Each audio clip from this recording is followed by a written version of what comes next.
views and opinions expressed in this program are those of the participants and do not necessarily reflect the views of BronxNet or the program underwriters. Hi everyone, welcome to Mission BX. Mission BX is a collaboration between BronxNet and the Center for Bronx Nonprofits at Hostos Community College. And I'm your host, Eileen Newman. Today we are really happy to be at the Northeast Bronx Y, a brand new, beautiful facility here in the Northeast Bronx. So join us and let's see what wonderful things wait for us here at the Northeast Bronx Y.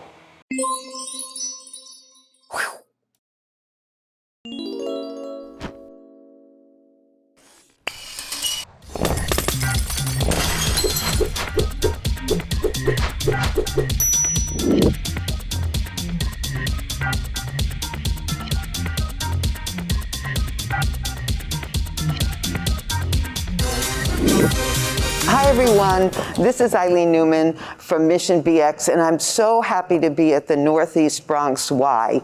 This is a brand new, beautiful building here in the Y, and here up in the Bronx, and we're going to be speaking to two people who are part of the wonderful team who made this happen, Shirley Firon and Castro, and they are the founders of the Northeast Bronx Coalition. And the first thing I'm going to ask both of you is, how did that come about? How did you put that together? Well, I was the president of the Williamsbridge branch NAACP. Al was the chairperson of the East of Laconia Community Association. And in those capacities, we met a lot of the elected officials. And I mean, we call them by first name. They called us by first name. And so Al comes to me one day and he wanted me to co-chair a group with him because he figured that we could get a lot of things done for our community. Up here in this area of the Bronx, I've been here 70 years. And up in this area of the Bronx, you know, we had a lot of private houses. And so I think they figured we did really well, which was not quite the truth. And so poorer areas got a lot of stuff. They got YMCAs, they got all, we didn't get anything. As a kid, we had nothing. You know, we went to the playground, the boys played stickball in the street, we played in each other's backyards. And so he came to me, so we started a coalition of community leaders in CNW, the different branches of the NAACP branches in this community. And one of the main things they wanted was an intergenerational facility, such as the Y, that we could all benefit from. You couldn't just have things just for the boys to play basketball. We had that already. Right. And so that's really how it started. And we got the elected officials, and we had them at a lot of meetings, or they had us at meetings. And that's how it got started in 2009. I was going to ask you, Al, how long it took and what were the steps? So you had people who, I'm sure you have had people who are on your team about doing this, but it's now 2021. So what did it take to get this happening at this beautiful facility? Well, it took a lot of work, a lot of, like Shirley says, a lot of meetings. But I'd like to go back to how we started at a breakfast. It was a precinct, 47 precinct community breakfast. And there must have been about 450 people at the breakfast. And you know, we are very politically involved. And we looked around and we saw all of these elected officials, and mostly men and women of color. And we said, here was an opportunity to really get something done for our community. So I went over to Shirley and we spoke. I said, we need to form this coalition. We got together, we formed the coalition, and from there we just kept holding meetings and meetings until we got the attention of the community, we got the attention of our elected officials. And the borough president, Ruben Diaz Jr., he called a meeting of all the elected officials officials representing this community in his office, and they all agreed to support our endeavor. And then we had meetings with the Y. At the community board, we started having meetings, and we had the members of the Y came up and addressed us, addressed the community. And from then on, we had a breakfast one morning with a newly elected Speaker of the Assembly. And he's Carl Hasty, and he says, we're going to get a Y because I found $60 million up in Albany, and we're going to get a Y in this community. And here is the proof of that Y here today. It has been a revelation. And the thing that impressed me most was when we had the first open meeting for the community to come in and to see all of these people, especially young people who came to this building and marveled at what they were seeing. And it was very impressive. To this day, it brought tears to my eyes to see what an effect this building was having on the community. And this Y, because I was lucky enough to be at the opening ceremony, so I heard both of you speak.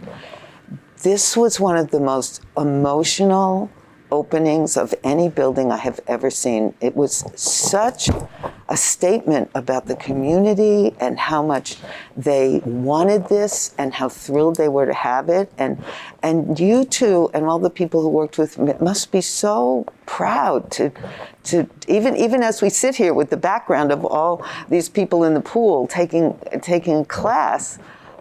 What does that feel like in your heart? Well, you know, we were like the first in the pool. And I think that day that we came, it wasn't.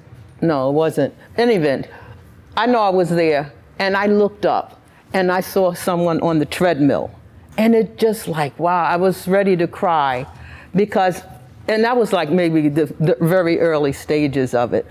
The first week, I guess. And just to see him, and then to see all the people, you know, I come in, there's all these people online. One day I came, they were lined up outside the door. And it's so amazing. I tried not to cry at the grand opening. I know, but you did not. Everybody cried. Everybody cried. I cried. Everybody cried. It's just the wonderful. The speaker cried. So. It's just, yeah. It was. And the speaker, and that's another thing with the elected officials. They're all from the community. They didn't just move in from somewhere else, from Oshkosh or something. They are all in the community. Carl Hasty, he went to the neighborhood public schools. Jamal Bailey, well, he was a little smarter than us. He went to Bronx Science. But it's all in the community. And so they love their community, and we want everything we can get for our community. So we have to wrap up and take a break soon, but I just have a question for both of you. How often do you come here? Shirley? I'm usually here, and this week I've had a little trouble with my back, and then I had a doctor's appointment. This is my class. This is my aerobics class, but I'll forgive you all. We could have done it in the class. No, then I'd be in my bathing suit, and you didn't want that. But I'm normally about 3 or 4 times a week because I try to get up to the treadmills a couple of times. How about you, Al? I get here like maybe once a week. So, great. Yeah, and I'm trying to make it twice a week. I'm trying to get organized. And what do you do when you come here? I love to swim. Yeah, so the swimming is a big thing. Practicing how to start swimming all over again. Good for you. So I'm sorry we run out of time and we have to take a break, but I can't thank you enough, not just for talking to me and talking to us, but for what you've done here. It makes me want to cry. So thanks so much. You're welcome. You're welcome. It's been a pleasure working, and I want to say this: it's been a pleasure working with the employees of the YMCA. They're very lovely people, from Sharon Greenberger down to all the vice presidents and the workers. Everybody has been exceedingly nice to the community. And you get that feeling as soon as you walk in. It's very welcoming. Right. So, but even when, and this was years ago, I had my grandkids with me, and his wife was sick. She had the doctor, and we had to walk the property because we wanted to see where we were going to put it. put the why. And even then, oh, well, we can't knock these trees. We got to keep these trees. And the people, they knew we're not knocking down these beautiful trees. And as you can see, we kept a lot of them. Yeah, beautiful. Yeah. So, thanks again.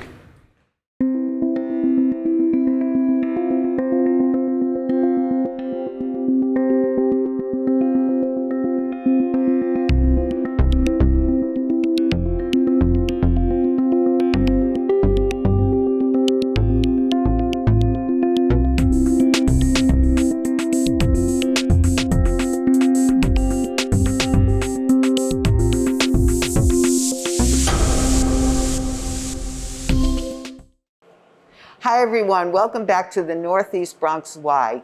So we've moved locations and now we're in the Y test kitchen with two different people. But I want you to meet Sharon Greenberger, who is the CEO and president of, as somebody said, all the Ys in the city. So yes, with some exceptions, that's a whole other story. And Shay Goddess, who is the executive director of this amazing space. So thank you so much for letting us come here, and it's such a joy to be here. It's just such a wonderful environment. So, but I do have a question for both of you, because I don't think that people got up in the morning and thought, I want to be head of the Y.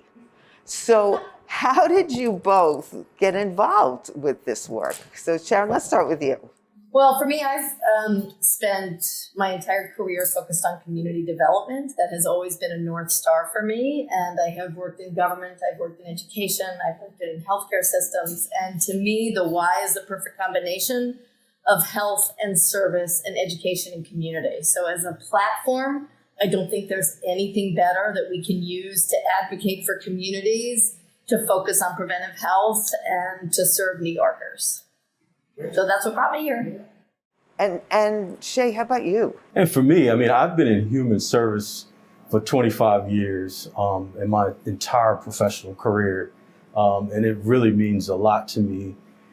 One, particularly because of how I grew up, but secondly, it's really about, as Sharon just said, it's about empowering youth.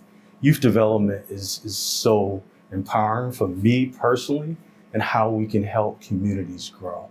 But the why in general with improving health and how you galvanize a community is what really, really fascinated me to particularly come to the Y.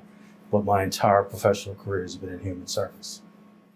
And I would say, can I just add one thing? There's something about, it took me about a year of being at the Y to realize that everyone who comes in the doors of the Y leaves happier when they came in.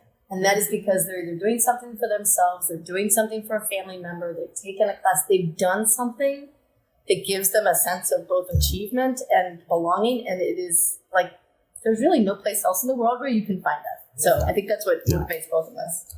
And just from personal experience, so I moved to Harlem almost 16 years ago.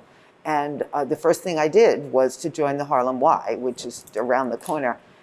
And because I wanted to work out, and I do work out, but what I got was so beyond just sweating every morning, because I got a family.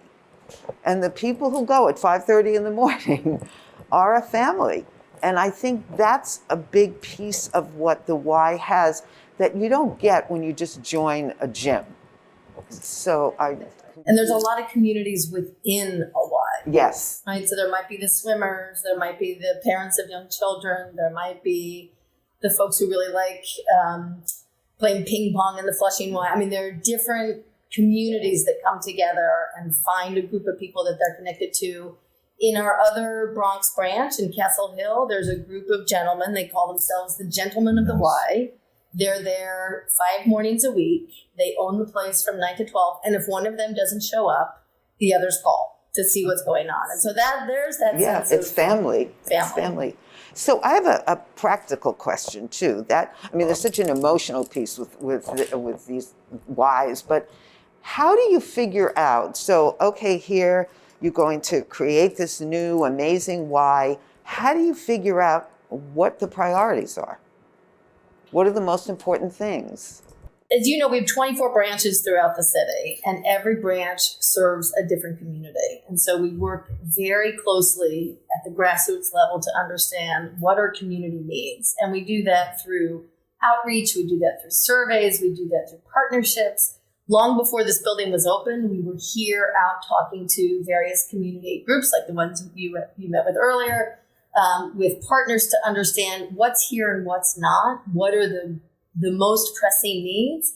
It's one of the reasons we're sitting in a teaching kitchen, for example, is because what we heard again and again was this community wants a focus on health and nutrition. So between this and the green roof, that was something that was in direct response to the community. 3 years ago, and then again a year ago, we sent out a survey to community residents asking them what were the programs and activities that they would want to see, so that we would have a general sense of what some of the programs and services that we should offer on. And then there's just a whole bunch of on the ground work. Yeah, basically when the doors open, right, like you have to do a lot of listening, right? Like, so once you listen to what the community's needs really are, it's how do you structure that program to really fit that specific need. And those are areas, as we said, right, like when you're working with youth, what are those specific programs that we can enhance their skills, their learning, so they can grow? When it comes to health, all the programs that we offer from, 6 months all the way to adults. When you're talking about active older adults, making sure that it's intentional so they can reach their full potential. And then when the community, it's like, here's a vehicle where you can bring all the community together. And how do you do that best? By bringing all those stakeholders together and partners and saying, okay, collectively, as a group and as a community, how do we keep moving this work forward? So, I was also really interested that the Vice President Kamala Harris was here, and one of the things that to speak about their programs, but one of the things that I thought was that I connected with that is the sort of historical community places that Ys were, and specifically again, I think about the Harlem Y and the Harlem Renaissance. So is that one of the goals, to make this a place that people can come in a way, not just to use the facilities, but to hear from people and to interact with people? I mean, the Y is fundamentally a convener, right? That is what we do. We bring people together and we help communities advocate for what they need. And so that's been a role that we've long played. To Shay's point, it's why so much of our youth programming is around civic engagement, helping youth find their voices, really figure out what community needs are. And I think this site and this building, and we'll walk through it and you can see, is a real beacon. And when you even think about the design of it, we chose materials that at night sort of light up because we really want people to see this as a beacon, as a place that's accessible to all, that is here for the community, that will engage in a whole host of community activities. Tomorrow, I think, there's a big community event going on here. It's the Halloween, isn't there? Halloween, yes. We saw the sign. We will do a lot of different things, again, working with partners and others to make sure that people understand that this is a community resource and a real community hub. So that's a perfect segue, because we have to take a break, but for us to do a walkabout and for you to show, for both to show the audience all these wonderful places here. So thank you, and we'll be right back.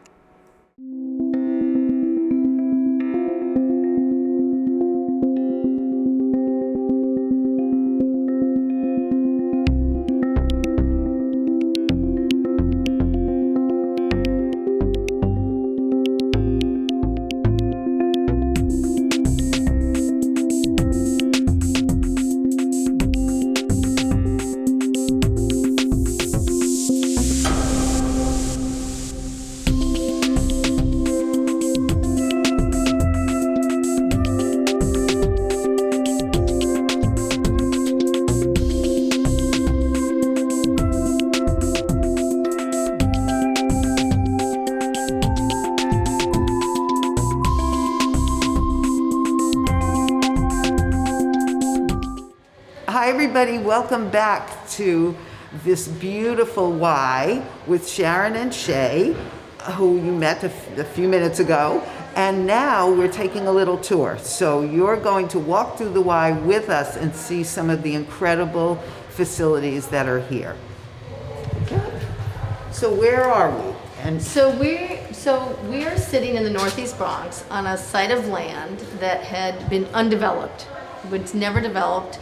Previously, it was very wooded. And when we worked with the city and won the RFP to develop a Y here, we worked with our architects to really consider how do we respect the site and how do we create and design a building that allows nature to be a real part of the experience and the environment. And that's what you're seeing here now. So normally we would build a Y and it would probably be one large building and we'd have different components all situated throughout the building. Here we designed almost like a campus. It is actually 3 separate buildings that we'll walk through.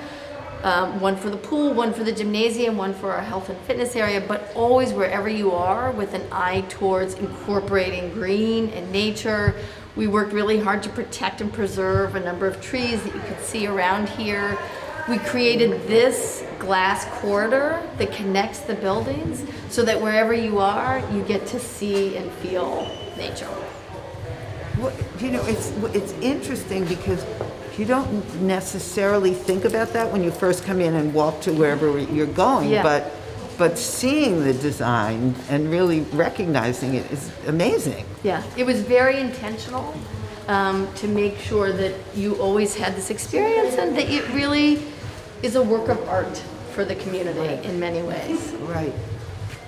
And the chairs outside and just the sense that people Yeah. can really Well, we be also in know different that people places. really like to gather when they come here. We saw an aerobics class, a water aerobics class. People want to sit afterwards and talk with one another. So where we can, we've created community spaces so that people can create those connections, hang out with one another, enjoy the view, appreciate the nature, and spend time together.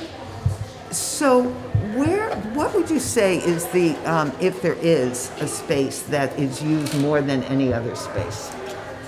Right now, the highest demand is our aquatics, our pools. So currently, that's been overwhelmingly successful with members coming in and utilizing the pool. So that's through our family swim hours, that is through our Learn to Swim programs. As we walk up, you will see that we have 2 beautiful pools, which is a great feature here. So you can do programs, activities, and you can also still continue to do lap swims for adults throughout the day. But that's been our mostly highly used area so far. And I think that aquatics is a Y thing. It is. I think it's people. So many people talk about. Yeah. I learned to swim at the Y, Yeah. and I remember being a kid and going to the Y. And so, I think that is maybe one of the things that draws people in, and then they take advantage of all Certainly the a other. big piece of it. And we probably teach more people to swim than any other entity. Probably in the country, I shouldn't say Yes. that, but I think it's probably true given the scale that we have. Pre-COVID, we were teaching with 60,000 swim lessons a year. I don't think anybody came close to that, right? So it's partly the facilities. It's partly because we have a commitment to making sure that we focus on aquatic safety because we're a Right. city surrounded by water. We feel like we have a responsibility and obligation to make sure that people know how to swim and to protect themselves. And swimming is one of those. We talk a lot at the Y about developing habits for life. Right. You know how to swim. You got a habit for life that's going to protect you. So that is a big part of we what we talked do. to Al, and he talked about Yes. wanting to up his swimming Yes. abilities. Yes. So and the thing that's also beautiful about these pools is that it's so light in there, and you can also see nature. Yeah. And you'll that. see as you start to look at the pool, right, that you have windows, literally windows into nature, and that the materials we used light up at night so that you always have a sense of transparency into the building. And we've seen just in the time that we've been here, so many people coming in and Yes. using the pool. So Yes. so one is for classes, and then the other. For lap swim, as you'll see. Just in the first month, our membership, we had over 700 members register, which is phenomenal, and speaks to what the need was, and folks really, really, gravitating towards that and wanting to be a part of it. So, so this is our activity pool. Earlier you saw aquatics class with our older adults and everyone. You'll see that the participants are over 45 every class, which is really, really good and fascinating so early. And throughout the day, you'll see that they're both going simultaneously at the same time. Yeah. So if you wanted to come in and just do your laps, you can do that as well. And they're both 25 yards. So. What's your capacity for how many members you can actually service here? The building, I don't know what the overall building permit capacity is, but what our goal is to have over 3,000 units,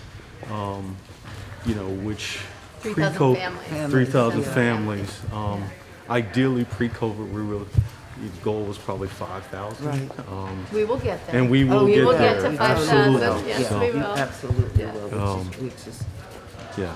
because I think also it's probably word of mouth. People are talking Yes. about the experiences they're having here, and as they're more comfortable going in spaces. Remember, you also have a whole set of community activists who have been pushing for years, not just for the facility, but now pushing for us to provide access. So Right. it is that word of mouth and also the anticipation. of being So here. there's the pool, and then what do you think is the next thing that people The are next really... thing, and we're really, really excited. I mean, a lot of our fall programming for our youth has started. We started with a 4-week pilot back in September, and that was really successful. We had over 112 members sign up for Learn to Swim, and now we've expanded that to our hip hop dancing, our ballet, our karate, basketball, and soccer, which are, other signature programs Yeah. that kids really like to participate in. So that'll start next month in November. And currently, as I looked yesterday, I think we had over 150 participants signed up. So. And you'll also see in a little while the Health and Fitness Center upstairs. And that's where community members come work out. We have a number of elected partners, including Carl Hasty, who's been, patron saint for this Right, facility. right. Who you'll find them there, and that is their home, and so that's always in use as well. Yeah.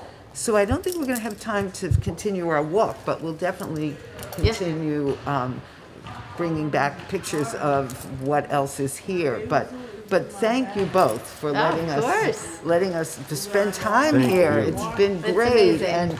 and I'm really looking forward to seeing how this grows and telling people, everybody I know in the community, to come. So thanks again.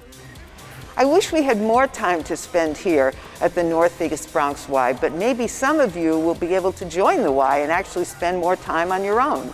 If you missed any of this, or you want to see it again, just go to bronxnet.tv and look for Mission BX. And hopefully we'll see you again the next time we go to visit a wonderful nonprofit in the Bronx. Where is what you making? Where is what you making? We must, our dreams